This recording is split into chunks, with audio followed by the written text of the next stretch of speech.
पंतप्रधान नरेंद्र मोदी यांच्या केंद्र शासनाच्या योजनेतून तर मुंबईचे खासदार व केंद्रीय मंत्री आदरणीय पियुष गोयलजी यांच्या मार्फत आज विकलांगांची तपासणी व त्याच्यानंतर त्यांना लागणारं साहित्य वितरणाचा कार्यक्रम आज आयोजित केलेला आहे।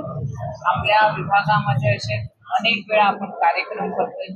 जे अपंग आहेत त्या अपंग लोकांचं कोणाला व्हीलचेअर असेल, कोणाला स्टिक असेल, त्याचप्रमाणे कोणाला पाय लावायचं असेल, कोणाला हात लावायचे असेल, असे जे अपंगांचे जे त्यांच्या उपकरणं हवी असतील ती सर्व उपकरणं आमचे केंद्रीय मंत्री पियुष गोयलजी यांच्या माध्यमातून सर्वांना मोफत उपलब्ध करून देण्यात येईल।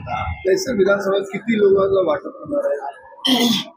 दहिसर विधानसभेमध्ये ज्या अपंग संस्था आहेत त्या सर्वांना आम्ही त्याची माहिती दिली आणि आमच्या मुंबई अपंग संस्थेचे भारतीय जनता पार्टीचे अध्यक्ष विशाल पाटील हे सर्व हे बघतायत। त्यामुळे फक्त अपंगांना आज साहित्य वाटपासाठी नव्हे तर त्यांना अपंगांच्या ज्या योजना आहेत त्याचबरोबर अपंगांना पेन्शन जे आहे त्याच्यासाठी सुद्धा आमचे कार्यकर्ते आणि आम्ही मदत करतो।